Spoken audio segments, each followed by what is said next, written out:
What's up, family? Is the United States about to go to war with Russia? Well, it appears that NATO is considering sending over some soldiers to Ukraine to provide some additional assistance. Take a look at this right here, where several NATO and Europe members are considering sending some soldiers to Ukraine. Yes, guys, this is the latest information in regards to the war between Russia and Ukraine, and it looks like we are coming upon the second year anniversary of this unprovoked war. And now it looks like NATO, including the United States, may be sending our own soldiers at war to fight this war, to help Ukraine continue to fend off Russia from taking over. As we all know, this war has pretty much gone nowhere and is pretty much at a standstill at this particular time. But it looks like Russia may be about to make more efforts towards taking over as Ukraine continues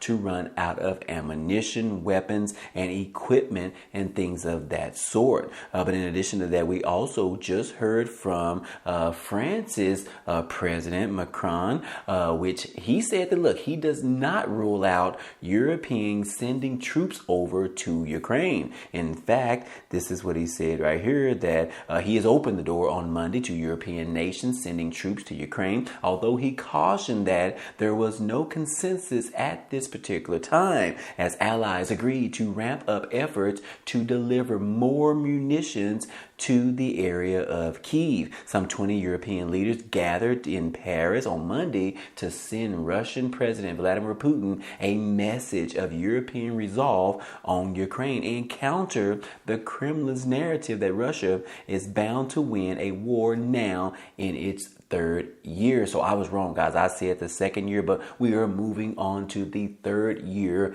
of this particular war. What would you know? We all thought that this wasn't going to last very long, and here we are still dealing with the ramifications of this war. And now we're potentially sending our loved ones from the United States as well as other European countries. We don't necessarily want to see that. We have enough problems right now here in the United States. But in addition to that, as it says right here, that 2 years later, Ukraine is running out of ammo. Is there any hope left? Well, that depends whether or not the United States is going to continue to provide money, aid packages, as well as equipment, ammunition, and things of that sort to the Ukrainians as they continue to run out. I believe that is going to determine whether or not this war is almost over. Will it come to an end is the biggest question that everyone wants to know. And a lot of people in the United States alone, they are tired. They are tired of seeing this particular administration sending thousands, millions of dollars, billions of dollars over into Ukraine when we have our own people that are struggling right here in the States, and the government is not doing anything for those individuals. However, we are supporting the border between Ukraine and Russia, but we are not supporting the border here in the United States against Mexico. So anyways, guys, this is just a tangled web that we are dealing with. And as you see right here, that the Biden administration is still determining whether or not they are going to supply Ukraine with another package that is going to include some aid as well as some long-range missiles. It says right here that if Republicans continue to block the U.S. military aid to Ukraine, the White House could turn to an ally to provide Kyiv with some missiles that are capable of striking Russian-held Crimea. That could be a game changer. I'm sure Vladimir Putin does not expect the Ukrainians to be able to reach them in that area, let alone getting support from these missiles from the United States as well as other NATO countries to be used against them in Russia. So anyways, guys, like I said, Biden and some other congressional leaders, they are expected to meet today to discuss whether or not they are going to provide additional aid, whether or not how much they are going to provide if they do so. And as you can see right here, President Biden in this disgustful face Yes, he says that we will convene the top 4 congressional leaders today, ratcheting up pressure on lawmakers to pass additional funding to Ukraine ahead of a partial government shutdown that is expected at the end of this week. I haven't even told you guys about that, but we are at the desperate measures of going through another potential government shutdown by the end of this week. We have seen multiple of these, and the reason is because lawmakers in Congress continue to pass 30 days of funding instead of passing 6 months or either 1 year of funding. They are only providing like 30 days, and then we have to repeat the same cycle every single month, every single other month, because sometimes it is 60 days worth of funding. But anyways, again, the deadline is this week in regards to a partial government shutdown. The meeting, which will include, in regards to this Ukraine aid, it will include Senate Majority Leader Chuck Schumer, Senate Minority Leader Mitch McConnell, House Speaker Mike Johnson, and House Minority Leader Hakeem Jeffries. This is coming at a pivotal moment following Johnson's resistance to the Ukraine aid in the past, which he is getting a lot of pressure from his GOP constituents, and they are on the verge of ousting him from being the House Speaker. So he is basically teetering on a very tight rope right now, trying to appeal on both sides of the aisle to get things done and to keep the government open, fully running. But it is very challenging for him, I would only assume.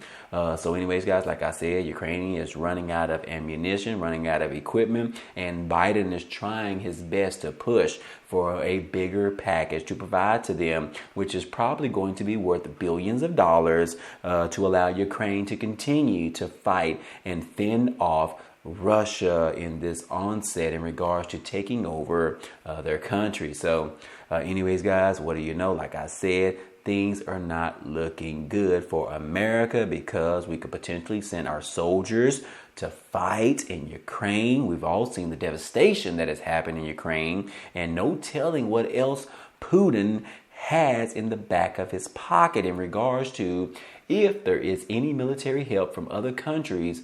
We don't know what he is going to do. He has already threatened them with nuclear weapons. So just the thought of sending some of our loved ones here from the United States over to Ukraine to fight this unprovoked war is very challenging for us to comprehend, if you will. So anyways, whichever way it does go, I will keep you guys posted as usual. But like I said, Ukraine is having some shortages right now. And in this article right here, it says that the United States is estimating that Ukraine military shortages, it could actually grow to catastrophic levels by the end of March. Yes, spring into summer is seen as critical time period, according to one U.S. official. By the spring, Ukraine faces potential catastrophic shortage of ammunition and air defenses that could effectively turn the tide of the war and lend Russian President Vladimir Putin a significant advantage against Ukraine. Speaking on the condition of anonymity, 2 U.S. officials described late March as the time frame of being a particularly crucial time for the fate of Ukrainian troops if Congress does not pass a new aid bill within the next few weeks. A third official said that it would be difficult to pinpoint exactly when the situation for Ukrainian troops could worsen, but did note that the shortages were expected to grow more dire through the spring time frame. So anyways, guys, like I said, there's nothing good in regards to this information that we are seeing today from the perspective of sending soldiers from Europe countries as well as the United States, all the way to if we don't get this aid bill passed by Congress and lawmakers, the Ukrainians might not have enough force to continue this war on, and they could pretty much call it a surrender altogether, which means that all those billions of dollars that the United States alone has poured into the country pretty much gone to waste, guys. What do you do? What can you say? So yes, that is the biggest question, whether or not to provide billions of dollars more or just go ahead and end it right now. Either way, it doesn't look like Vladimir Putin is letting up at all in regards to this onset against the Ukrainians. So anyways, guys, what will it take? Maybe if they shot some long-range missiles to Crimea, maybe that would trigger Putin to stop this war. But I doubt it, guys. We all know the mindset of Vladimir Putin, and he does not like to give up. He does not like to lose, and he will do whatever it takes to get what he wants. So anyways, guys, what do you think about this? Do you agree that we should be sending some of our soldiers over to Ukraine? Or do you agree that we should be passing another Ukrainian aid package to provide military equipment, ammo, as well as monetary aid directly to Ukraine? Let me know what you think about this. Comment down below in the comment section. I would love to get your thoughts on this. I know how I feel about this. I'm tired of the war, but I understand sort of why they have to continue to keep doing this. So anyways, let me know your thoughts down below. Outside of all that, I hope all this information in this video was helpful to you today. Well, anyways, that's all we have for you today, but feel free to check out some of the items down below in the description. There are a couple of opportunities for you to earn some free money. Also, don't forget about taking advantage of getting the Amazon Prime membership, where you can get 30 days for free, which is a great time because you can order things from your home and get them delivered to your home for free, as well as don't forget that they also carry groceries as well, and you can order those and have them delivered to your home as well. So anyways, definitely check it out for at least 30 days on me, and if you don't like it, cancel it for zero cost to you, but it is definitely a great membership to have. So anyways, if you enjoyed today's content and you want to see more, please go ahead, subscribe to the channel. It's totally free. And if you like today's video, then go ahead and hit the like button for us. It really helps out this channel, as well as it tells YouTube to share this video with others. But anyways, I appreciate you guys stopping by and watching, and I hope to see you on the next video. Peace.